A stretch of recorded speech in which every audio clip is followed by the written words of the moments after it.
ಯದೋಬಾಶಿ ಜಪಾನ್ನ leading retail store ನಲ್ಲಿ ಒಂದಾಗಿದೆ. ಇವರು ಎಲೆಕ್ಟ್ರಾನಿಕ್ಸ್ ನಲ್ಲಿ ಪರಿಣಿತರು. ಬಟ್ ಇಲ್ಲಿ ಒಮ್ಮೆ ನೀವು ಕಾಲಿಟ್ರೆ ನಿಮ್ಗೆ beauty, home appliances, toys, hard disk, memory card, TV, laptop ಏನ್ ಬೇಕೋ ಎಲ್ಲಾನು ಸಿಗ್ತದೆ. ಅಕಿಯಬಾರದಲ್ಲಿ ಇವ್ರದೊಂದು ದೊಡ್ಡ ಸ್ಟೋರ್ ಇದೆ. ನಮಸ್ತೆ ಫ್ರೆಂಡ್ಸ್, ನನ್ನ ಚಾನೆಲ್ಗೆ ನಿಮಗೆ ಸ್ವಾಗತ. ನಾನು ನಿಮ್ಮ ಪ್ರೀತಿಯ ಕನ್ನಡದ ಹುಡುಗಿ. ನಾವಿವಾಗ ಇದ್ದೇವೆ ಶಿಂಜುಕುನ WP ಹೋಟೆಲ್ನಲ್ಲಿ. ಇವಾಗ ಚೆಕ್ಔಟ್ ಮಾಡಿದ್ದೇವೆ. ಬಟ್ ನಮ್ಮದು ಬ್ರೇಕ್ಫಾಸ್ಟ್ ಆಗಿಲ್ಲ. ಈಗ 11 o'clock ಚೆಕ್ಔಟ್. ನಮ್ಮ ಬ್ರೇಕ್ಫಾಸ್ಟ್ಗೆ ಟೈಮ್ ಸಿಗಲಿಲ್ಲ. ಸೊ ಇವಾಗ ಇಲ್ಲಿ ಹೋಟೆಲ್ ಲಾಬಿಯಲ್ಲಿ ನಾವು ಬ್ರೇಕ್ಫಾಸ್ಟ್ ಮಾಡ್ತಿದ್ದೇವೆ. ಸೊ ಬ್ರೇಕ್ಫಾಸ್ಟ್ ನಂತರ ನಾವು ಬ್ಯಾಗ್ ಇಲ್ಲೇ ಹೋಟೆಲಲ್ಲೇ ಇಟ್ಟು ಸ್ವಲ್ಪ ಅಲ್ಲಿ ಸುತ್ತಾಡಿಬಿಟ್ಟು ನೆಕ್ಸ್ಟ್ ಇನ್ನೊಂದು ಹೋಟೆಲಲ್ಲಿ ಚೆಕ್ ಇನ್ ಮಾಡ್ತೇವೆ. ಇದು ನಮ್ಮ ಇವತ್ತಿನ ಐಟಿನರಿ. ಪಾಸ್ ಮಾಡಿಬಿಟ್ಟು ನೋಡಿ. ಶಿಬುಯ ಸ್ಕ್ರಾಂಬಲ್ ಕ್ರಾಸಿಂಗ್ ನ ಒಂದೊಳ್ಳೆ ವ್ಯೂ ಸಿಗುವಂತ ಜಾಗ ನಾನು ನಿಮ್ಗೆ ತೋರಿಸ್ತೀನಿ ಅಂತ ಹೇಳಿದ್ದಲ್ಲ. ಇವಾಗ ನಾನು ಅದೇ ವ್ಯೂ ಪಾಯಿಂಟ್ ಅಲ್ಲಿ ನಿಂತ್ಕೊಂಡಿದ್ದೇನೆ. ಶಿಬುಯ ಸ್ಟೇಷನ್ ನ ಪಕ್ಕದಲ್ಲೇ ಶಿಬುಯ ಹಿಕಾರಿ ಅಂತ ಒಂದು ದೊಡ್ಡ ಬಿಲ್ಡಿಂಗ್ ಇದೆ. ಇದು ಆಕ್ಚುಲಿ ಮಾಲ್. ಇದ್ರ 11th ಫ್ಲೋರ್ ಅಲ್ಲಿ ನೀವು ಫ್ರೀ ಆಗಿ ಈ ತರದ ವ್ಯೂ ನೋಡ್ಬೋದು. ಬೇರೆ ಕಡೆ ನೀವು ಹೋದ್ರೆ ಅಲ್ಲಿ ಪೇ ಮಾಡಿ ಹೋಗ್ಬೇಕಾಗ್ತದೆ.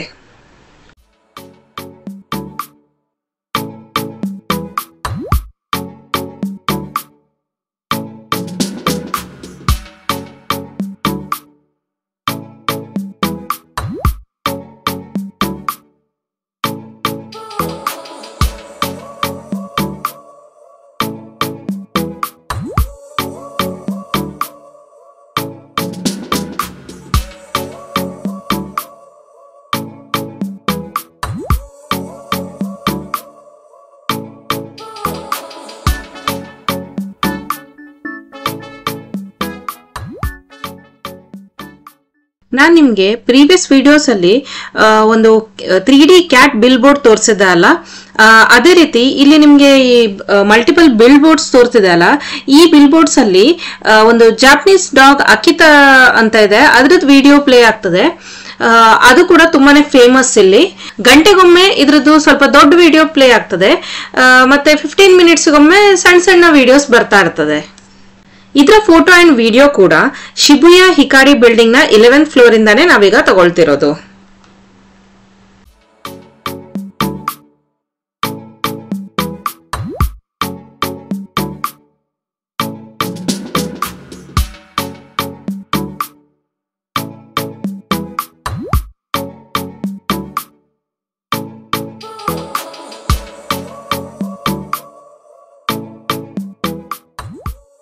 ಶಿಬುಯ ಹಿಕಾರಿಯಿಂದ ನಾವಿವಾಗ ವಾಪಸ್ ನಮ್ಮ ಹೋಟೆಲಿಗೆ ಹೋಗಿ ಲಗೇಜ್ ಎಲ್ಲ ತಕೊಂಡು ಗಾಡಿ ಬುಕ್ ಮಾಡಿ ನಮ್ಮ ನೆಕ್ಸ್ಟ್ ಹೋಟೆಲ್ಗೆ ಹೋಗ್ತಿದ್ದೇವೆ.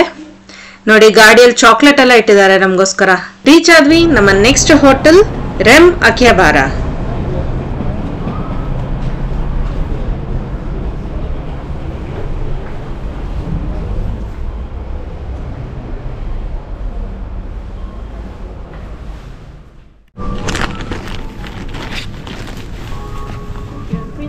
Here for reservation and passport.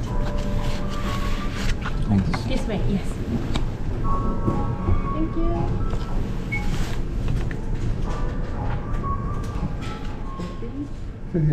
ちょっと待ってください。犬が探します。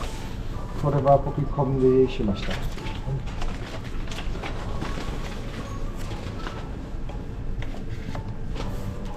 Okay.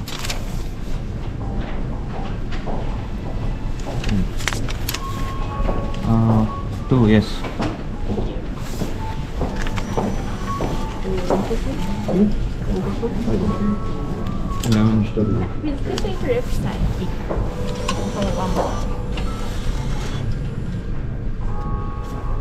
Check in process complete ಆಯ್ತು. ಮಷೀನ್ ಇಂದ ರೂಮ್ ಕೀ ಕೂಡ ಸಿಕ್ಕಿದೆ. ಬನ್ನಿ ಹೋಗೋಣ, ನೋಡೋಣ ನಮ್ಮ ಈ ಹೋಟೆಲ್ನ ಸ್ಟೇ ಹೇಗಿದೆ ಅಂತ ಹೇಳಿ. ಸಣ್ಣ ಬ್ರೈಟ್ ಕೋಝಿ ರೂಮ್ ಇದು. ಟಿವಿ ಇದೆ, ಮಲಗಲಿಕ್ಕೆ 2 ಜನಕ್ಕೆ ಬೆಡ್ ಇದೆ, ಮಸಾಜ್ ಚೇರ್ ಇದೆ, ಅಮ್ಯುನಿಟೀಸ್ ಎಲ್ಲ ಇದೆ. ಬಟ್ ರೂಮ್ ಸ್ವಲ್ಪ ಚಿಕ್ಕದು ಅನಿಸ್ತದೆ. ಬಟ್ ನಮ್ದು ಒಸಾಕಾದ ರೂಮ್ ಅಂತೂ ಇದಕ್ಕಿಂತ ತುಂಬಾನೇ ಸಣ್ಣದಿತ್ತು. ಅದಕ್ಕೆ ಕಂಪೇರ್ ಮಾಡಿದ್ರೆ ಇದು ರೂಮ್ ತುಂಬಾನೇ ಚೆನ್ನಾಗಿದೆ. ಬಟ್ ಪ್ರಾಬ್ಲಮ್ ಏನಂತ ಹೇಳಿದ್ರೆ ಇದು ನಮ್ಮ ಜಪಾನಿನ ಲಾಸ್ಟ್ ಸ್ಟೇ. ಇಲ್ಲೇ ನಾವು ನಮ್ಮ ಫೈನಲ್ ಪ್ಯಾಕಿಂಗ್ ಎಲ್ಲ ಮುಗಿಸಿ ಫ್ಲೈಟಿಗೆ ಹೋಗ್ಬೇಕು. ಸೊ ಲಗೇಜ್ ವೆಯ್ಟ್ ಎಲ್ಲ ಚೆಕ್ ಮಾಡಿ ಪ್ಯಾಕ್ ಮಾಡ್ಲಿಕ್ಕೆ ಇಲ್ಲಿ ಸ್ವಲ್ಪ ಜಾಗ ಕಡಿಮೆ ಇದೆ. ಲಗೇಜ್ ನೀಟಾಗಿ ಓಪನ್ ಮಾಡ್ಲಿಕ್ಕೆಲ್ಲ ಸಾಧ್ಯ ಇಲ್ಲ. ಹೊರಗಡೆ ವ್ಯೂ ಎಲ್ಲ ಚೆನ್ನಾಗಿದೆ, ಸಿಟಿ ವ್ಯೂ, ಬಟ್ ತುಂಬಾ ಬ್ಯೂಟಿಫುಲ್ ಆಗಿದೆ. ಇಲ್ಲಿ ನಿಮ್ಗೆ ತೋರ್ತಿದೆಲ್ಲ ಬಿಲ್ಡಿಂಗ್ ಲೆಫ್ಟ್ ಅಲ್ಲಿ ಅದು ಯದೋವಾಶಿ. Location wise super, because station ನ ಪಕ್ಕದಲ್ಲೇ ಇದೆ ಈ ಹೋಟೆಲ್. ಬಟ್ ರೂಮ್ ಸ್ವಲ್ಪ ದೊಡ್ಡದಿರ್ತಿದ್ರೆ ಒಳ್ಳೇದಿತ್ತು. ಇಲ್ಲಿ ಬಾತ್ರೂಮ್ ನೋಡಿ, ಎಲ್ಲಾ ಹೋಟೆಲ್ಸ್ ಅಲ್ಲೂ ಬಾತ್ರೂಮ್ಸ್ ನನ್ಗೆ ದೊಡ್ಡದು ಅಂತ ಅನ್ಸ್ತು. 2 ಜನಕ್ಕೆ ರೂಮ್ ಸಾಕು ಇದು, ಬಟ್ ನಮ್ಗೆ ಫೈನಲ್ ಪ್ಯಾಕಿಂಗ್ ಇರೋದ್ರಿಂದ ಸ್ವಲ್ಪ ದೊಡ್ಡ ರೂಮ್ ಎಕ್ಸ್ಪೆಕ್ಟ್ ಮಾಡ್ತಿದ್ದೆ. ಇದು ಯನಕ ಗಿಂಜಾ ಶಾಪಿಂಗ್ ಸ್ಟ್ರೀಟ್. ಇದರ ಓಲ್ಡ್ ಜಪಾನ್ ಅಂತ ಕರೀತಾರೆ. ಯಾಕಂತ ಹೇಳಿದ್ರೆ ಇಲ್ಲಿ ತುಂಬಾ ಹಳೆ ಶಾಪ್ಸ್ ಇದೆ. ಆಲ್ಮೋಸ್ಟ್ 1950s ಇಂದ ತಲೆಮಾರುಗಳಿಂದ ಒಂದೇ ಫ್ಯಾಮಿಲಿಯವ್ರು ನಡ್ಸ್ಕೊಂಡು ಬಂದಿರೋ ಶಾಪ್ಸ್ ಕೂಡ ಇದೆ. ಇಲ್ಲಿ ಅರೌಂಡ್ 60 ಶಾಪ್ಸ್ ಇದೆ ಅಂತ ಹೇಳ್ತಾರೆ ಈ ಸ್ಟ್ರೀಟ್ ಅಲ್ಲಿ. ಅರ್ಥ್ಕ್ವೇಕ್ ಬಂದು ಸುಮಾರೆಲ್ಲ ಸ್ಟ್ರಕ್ಚರ್ಸ್ ಬಿದ್ದೋಗಿತ್ತು, ಬಟ್ ಅದನ್ನ ರೀಕನ್ಸ್ಟ್ರಕ್ಟ್ ಮಾಡಿದಾಗ ಒರಿಜಿನಲ್ ಸ್ಟ್ರಕ್ಚರ್ ಹೇಗಿತ್ತು ನೋಡಿ ಹಾಗೆ ರೀಕನ್ಸ್ಟ್ರಕ್ಟ್ ಮಾಡಿದ್ದಾರೆ. ಸೊ ಹಾಗಾಗಿ ಇಲ್ಲಿ ಹಳೆ ಜಪಾನ್ನ ವೈಬ್ ಇದೆ.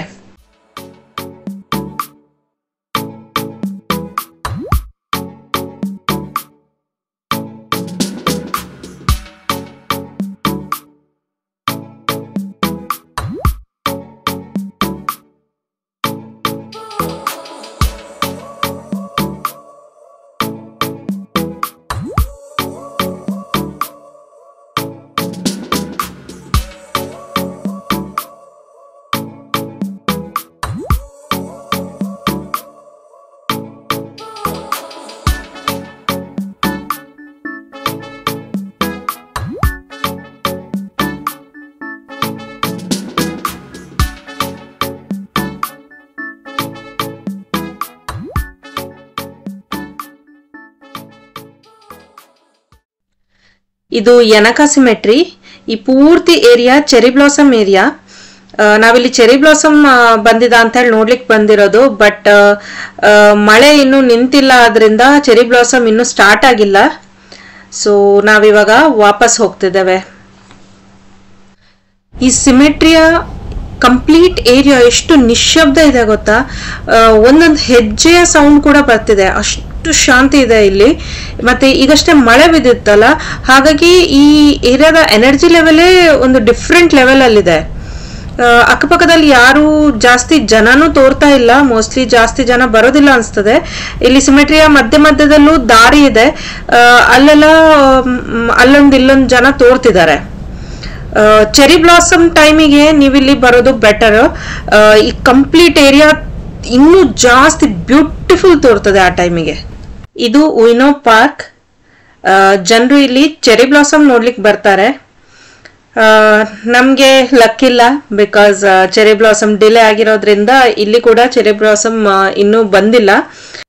ನೀವೇನಾದ್ರೂ ಚೆರಿ ಬ್ಲಾಸಮ್ ಟೈಮಲ್ಲಿ ಜಪಾನಿಗೆ ಬಂದ್ರೆ ಈ ಜಾಗ ಮಿಸ್ ಮಾಡಬೇಡಿ. ಇಲ್ಲಿ ಕೂಡ ಫುಲ್ ಚೆರಿ ಬ್ಲಾಸಮ್ ಟ್ರೀಸೇ ಇದೆ. ಇಲ್ಲಿ ಝೂ ಮತ್ತೆ ಮ್ಯೂಸಿಯಂ ಕೂಡ ಇದೆ. ನಾವಿವಾಗ ಝೂ ಮತ್ತೆ ಮ್ಯೂಸಿಯಂಗೆ ಹೋಗ್ತಾ ಇಲ್ಲ, ಬಟ್ ಜಸ್ಟ್ ಇಲ್ಲೊಂದು ವಿಸಿಟ್ ಮಾಡೋಣ ಅಂತ ಬಂದಿದ್ದೇವೆ.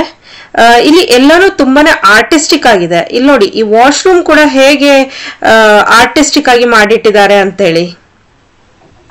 ನಾವಿವಾಗ ಉಯನೋ ಪಾರ್ಕ್ ಇಂದ ನಡ್ಕೊಂಡು ಕಪಬಾಶಿ ಸ್ಟ್ರೀಟಿಗೆ ಹೋಗ್ತಿದ್ದೇವೆ. ಕಪಬಾಶಿ ಸ್ಟ್ರೀಟ್ ಅಲ್ಲಿ ಈ ರೆಸ್ಟೋರೆಂಟ್ ರಿಲೇಟೆಡ್ ಎಲ್ಲ ಐಟಮ್ಸ್ ಸಿಗ್ತದೆ. ಅಲ್ಲಿ ಜಪನೀಸ್ ಕಿಚನ್ ನೈಫ್ ತುಂಬಾ ಚೆನ್ನಾಗಿದೆ, ಅದಕ್ಕೆ ಅದನ್ನ ತಗೊಳ್ಳೋಣ ಅಂತೇಳಿ ಹೋಗ್ತಾ ಇದ್ದೇವೆ. ನಾವು ಕಪಬಾಶಿ ಸ್ಟ್ರೀಟ್ ಬಂದಿದ್ದೇವೆ. ಈ ಜಪನೀಸ್ ನೈಫ್ಸ್ ಎಲ್ಲ ನೋಡ್ಲಿಕ್ಕೆ ತಗೊಳ್ಳಿಕ್ಕೆ ಅಂತೇಳಿ. ಬಟ್ ಅದು 5:30ಗೆ ಕ್ಲೋಸ್ ಆಗ್ತದೆ, ನಮ್ಗೆ ಗೊತ್ತಿರ್ಲಿಲ್ಲ. ಹಾಗಾಗಿ ಲೇಟ್ ಆಯ್ತು ನಾವು ಬರೋದು. ಹಾಗೆ ಸ್ಟ್ರೀಟ್ ಅಲ್ಲೇ ನಾವು ಅಲ್ಲಿ ತಿರ್ಗಾಡ್ತಿದ್ವಿ. ಸೊ ನಮ್ಗೆ ಇದು ಸಿಕ್ತು. ಇಲ್ಲಿ ಕುಕ್ ಬಿಲ್ಡಿಂಗ್ ಮೇಲೆ ಇದಾರೆ. ಪಕ್ಕದಲ್ಲಿ ಕಾಫಿ ಮಗ್ಸ್ ಇದೆ ಬಾಲ್ಕನಿಯಲ್ಲಿ.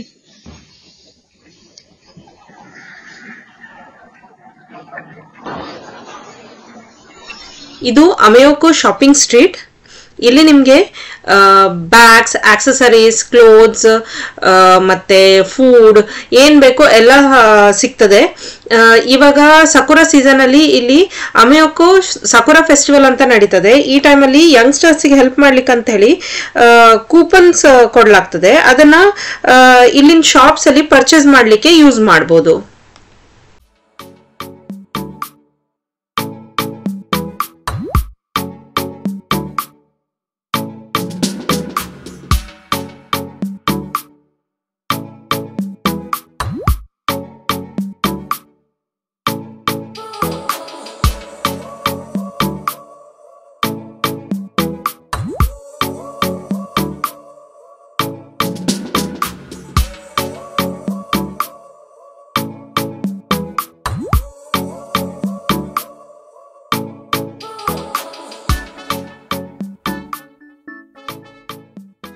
ಯದೋಬಾಶಿ ಜಪಾನ್ನ ಲೀಡಿಂಗ್ ರಿಟೇಲ್ ಸ್ಟೋರ್ ನಲ್ಲಿ ಒಂದಾಗಿದೆ. ಇವರು ಎಲೆಕ್ಟ್ರಾನಿಕ್ಸ್ ನಲ್ಲಿ ಪರಿಣಿತರು. ಬಟ್ ಇಲ್ಲಿ ಒಮ್ಮೆ ನೀವು ಕಾಲಿಟ್ರೆ ನಿಮ್ಗೆ beauty, home appliances, toys, hard disk, memory card, TV, laptop ಏನ್ ಬೇಕೋ ಎಲ್ಲಾನು ಸಿಗ್ತದೆ. ಅಕಿಯಾಪಾರದಲ್ಲಿ ಇವ್ರದೊಂದು ದೊಡ್ಡ ಸ್ಟೋರ್ ಇದೆ. ಯದೋಬಾಶಿಗೆ ಬಂದ್ಬಿಟ್ಟು ನನ್ನೊಂಥರ ಲಾಸ್ಟ್ ಆದಾಗೆ ಅನ್ಸ್ತಿದೆ ನನ್ಗೆ. ಇಲ್ಲಿ ಇಷ್ಟೊಂದು ಐಟಮ್ಸ್ ಇದೆ, ಇಷ್ಟೊಂದು ಫ್ಲೋರ್ಸ್ ಇದೆ. ಯಾವ ಫ್ಲೋರಿಗೆ ಹೋಗೋಣ, ಏನ್ ಪರ್ಚೇಸ್ ಮಾಡೋಣ ಒಂದು ಅರ್ಥ ಆಗ್ತಿಲ್ಲ. ನಮಗ್ ಬೇಕಾದ ಐಟಮ್ ಯಾವ ಫ್ಲೋರ್ ಅಲ್ಲಿ ಇದೆ ಅದು ಸರಿಯಾಗಿ ಅರ್ಥ ಆಗ್ತಿಲ್ಲ. ಮೇನ್ ಪ್ರಾಬ್ಲಮ್ ಏನಂತ ಹೇಳಿದ್ರೆ ಇಲ್ಲಿ ಜನರಿಗೆ ಇಂಗ್ಲಿಷ್ ಬರಲ್ಲ, ನಮ್ಗೆ ಜಾಪನೀಸ್ ಬರೋದಿಲ್ಲ, ಮತ್ತೆ ಐಟಮ್ಸ್ ಮೇಲೆ ಕೂಡ ಎಲ್ಲಾನು ಜಾಪನೀಸ್ ಅಲ್ಲೇ ಬರ್ದಿದೆ.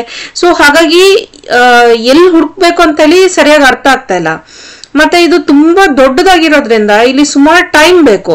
ನಾವಿವಾಗ ಎಂಡ್ ಮೊಮೆಂಟಿಗೆ ಬಂದಿದ್ದೇವೆ. ಇವಾಗ ಸ್ವಲ್ಪ ಹೊತ್ತಲ್ಲಿ ಸ್ಟೋರ್ ಕ್ಲೋಸ್ ಆಗ್ತದೆ. ನೀವ್ ಇಲ್ಲಿಗೆ ಬರ್ತೀರಂತಾದ್ರೆ ಇಲ್ಲಿನ opening and closing time properly ನೋಡ್ಬಿಟ್ಟು ಬನ್ನಿ. ಯಾಕಂತ ಹೇಳಿದ್ರೆ ಇಲ್ಲಿ ನಿಮ್ಗೆ 1 ನಿಮಿಷನೂ ಎಕ್ಸ್ಟ್ರಾ ಶಾಪಿಂಗ್ ಸಿಗಲ್ಲ. ಸೊ ಹಾಗಾಗಿ ನೀವು ಮೊದ್ಲೇ ನಿಮ್ಮ ಹೋಮ್ವರ್ಕ್ ಮಾಡ್ಕೊಂಡು ಬರೋದು ಒಳ್ಳೇದು. ಇಲ್ಲಿ ಏನ್ ತಗೋಬೇಕು, ಯಾವ ಫ್ಲೋರಿಗೆ ಹೋಗ್ಬೇಕು ಅದೆಲ್ಲ ಸ್ವಲ್ಪ ಐಡಿಯಾ ಇದ್ರೆ ಬೆಸ್ಟ್. ಜಪಾನಲ್ಲಿ ರಾತ್ರಿ ಆಯ್ತಂದ್ರೆ ನಿಮಗೆ ಏನಾದ್ರು ತಿನ್ನಬೇಕು ಅಂತ ಹೇಳಿದರೆ ಎಲ್ಲೂ ಏನೂ ಸಿಗೋದಿಲ್ಲ. ಎಲ್ಲ ರೆಸ್ಟೋರೆಂಟ್ಸ್, ಸ್ಟ್ರೀಟ್ ಫುಡ್ ಎಲ್ಲ ಬಂದಾಗ ಹೋಗ್ತದೆ, ಸಂಜೆನೇ ಬಂದಾಗ ಹೋಗ್ತದೆ ಇನ್ಫ್ಯಾಕ್ಟ್. ಸೊ ನಮಗೆ ಇಲ್ಲಿ ಲೇಟ್ ನೈಟ್ ಅರೌಂಡ್ 10:30ಗೆ ಏನಾದ್ರು ಡಿನ್ನರ್ ಮಾಡಬೇಕಿತ್ತು. ಸೊ ನಾವು ಎಲ್ಲಿ ಹೋಗೋದು ಅಂತೇಳಿ ಹುಡ್ಕೊಂಡು ಬಂದ್ವಿ. ಆನ್ಲೈನ್ ಚೆಕ್ ಮಾಡಿದಾಗ ಒಂದು 24 hours ಓಪನ್ ಇರೋ ರೆಸ್ಟೋರೆಂಟ್ ಸಿಕ್ತು. ಇದು ರೆಸ್ಟೋರೆಂಟ್ ಕಮ್ ಬಾರ್ ಇಲ್ಲಿ, ಬಟ್ ಅಟ್ಮಾಸ್ಫಿಯರ್ ಚೆನ್ನಾಗಿದೆ. ಸೊ ಇದು ಹುಡುಕ್ಲಿಕ್ಕೆ ನಮಗೆ ಕಷ್ಟ ಆಯಿತು. ಇಲ್ಲಿ ಈ ಸೆಕೆಂಡ್ ಫ್ಲೋರಲ್ಲಿದೆ, 24 hours ಓಪನ್ ಇದೆ. ಇದು ಸೆಕೆಂಡ್ ಫ್ಲೋರ್ಗೆ ಹೋಗಿ ಇಲ್ಲಿ ಹೋಗಬೇಡಿ, ಇದಲ್ಲ ಈ ರೆಸ್ಟೋರೆಂಟ್. ಸೆಕೆಂಡ್ ಫ್ಲೋರಿಗೆ ಹೋದರೆ ನಿಮಗೆ ಸಿಗ್ತದೆ ಇದು. ಸೊ ಇಲ್ಲಿ ಗ್ರೌಂಡ್ ಫ್ಲೋರ್ ಅಂದರೆ ಫಸ್ಟ್ ಫ್ಲೋರ್ ಇರ್ತದೆ, ನಮ್ಮ ಫಸ್ಟ್ ಫ್ಲೋರ್ ಸೆಕೆಂಡ್ ಫ್ಲೋರ್ ಇರ್ತದೆ. ಹಾಗೆ ಗ್ರೌಂಡ್ ಫ್ಲೋರ್ 0 ಅಲ್ಲ, ಇಲ್ಲಿ ಫಸ್ಟಿಂದವೇ ಸ್ಟಾರ್ಟ್ ಆಗ್ತದೆ. ಸೊ ಕನ್ಫ್ಯೂಷನ್ ಮಾಡ್ಕೋಬೇಡಿ, ಇಲ್ಲಿ ಸೆಕೆಂಡ್ ಫ್ಲೋರಲ್ಲಿ ಇದೆ ಇದು. ಇಲ್ಲಿ ಫುಡ್ ನನಗೆ ಅಡ್ಡಿಲ್ಲ ಅನಿಸ್ತು. ಕೆಲವು ಐಟಮ್ ತುಂಬ ಚೆನ್ನಾಗಿತ್ತು, ಕೆಲವು ಓಕೆ ಟೈಪ್ಸ್ ಆ ಥರ. ಬಟ್ ನಿಮಗೆ ಲೇಟ್ ನೈಟ್ ಏನಾದ್ರು ತಿನ್ಬೇಕಂತ ಹೇಳಿದ್ರೆ ಇದೊಂದು ಒಳ್ಳೆ ಜಾಗ. ಇಲ್ಲಿ ನಾವು 3 ಡಿಶ್ ತಗೊಂಡಿದ್ದೇವೆ. ಒಂದು ಪ್ರಾನ್ಸ್ ಇನ್ ಚಿಲ್ಲಿ ಸಾಸ್, ಇದು ನನಗೆ ತುಂಬಾನೇ ಇಷ್ಟ ಆಯ್ತು. ಮತ್ತೆ ಇನ್ನೊಂದು ಗ್ಯೋಜಾ ಇಲ್ಲಿ ಚೆನ್ನಾಗಿದೆ. ಬಟ್ ನಾನು ಹಿಂದಿನ ವಿಡಿಯೋದಲ್ಲಿ ನಿಮ್ಗೆ ತೋರಿಸಿದ್ದಲ್ಲ, ನಾವು ಇನ್ನೊಂದ್ ಕಡೆ ಗ್ಯೋಜಾ ತಿಂದಿದ್ವಿ ಅಂತ ಹೇಳಿ, ಅದು ನನ್ಗೆ ಇದಕ್ಕಿಂತ ಜಾಸ್ತಿ ಇಷ್ಟ ಆಯ್ತು. ಫಸ್ಟ್ ಇಲ್ಲಿ ತಿಂತಿದ್ರೆ ಇದು ಇಷ್ಟ ಆಗ್ತಿತ್ತು, ಬಟ್ ಅದು ಫ್ಲೇವರ್ ತುಂಬಾನೇ ಚೆನ್ನಾಗಿತ್ತು. ಇನ್ನೊಂದು dish seafood with fried noodles. ಇದರಲ್ಲಿ ಇದು ಫ್ರೈ ಮಾಡಿ ನೂಡಲ್ಸ್ ಹಾಕಿರೋದ್ರಿಂದ ತುಂಬಾ ಆಯಿಲಿ ಇದೆ. ಸೊ ನನ್ಗಿದು ಅಷ್ಟೊಂದು ಇಷ್ಟ ಆಗ್ಲಿಲ್ಲ, ಆಯಿಲ್ ಇದು ಟೇಸ್ಟ್ ಜಾಸ್ತಿ ಇದೆ. ಇವತ್ತಿನ ವಿಡಿಯೋ ನಾನು ಇಲ್ಲಿಗೆ ನಿಲ್ಲಿಸ್ತಿದ್ದೇನೆ. ನಾಳೆ ನಾನು ನಿಮ್ಮನ್ನ ಟೀಮ್ ಲ್ಯಾಬ್ಸಿಗೆ ಕರ್ಕೊಂಡು ಹೋಗ್ತಾ ಇದ್ದೇನೆ. ಅಲ್ಲಿ ತನಕ ನನ್ನ ಈ ವಿಡಿಯೋನ ಲೈಕ್ ಮತ್ತೆ ಶೇರ್ ಮಾಡಿ, ಹಾಗೆ ನನ್ನ ಚಾನೆಲ್ಗೆ ಸಬ್ಸ್ಕ್ರೈಬ್ ಮಾಡೋದನ್ನ ಮರಿಬೇಡಿ. ಟೇಕ್ ಕೇರ್, ಬಾಯ್.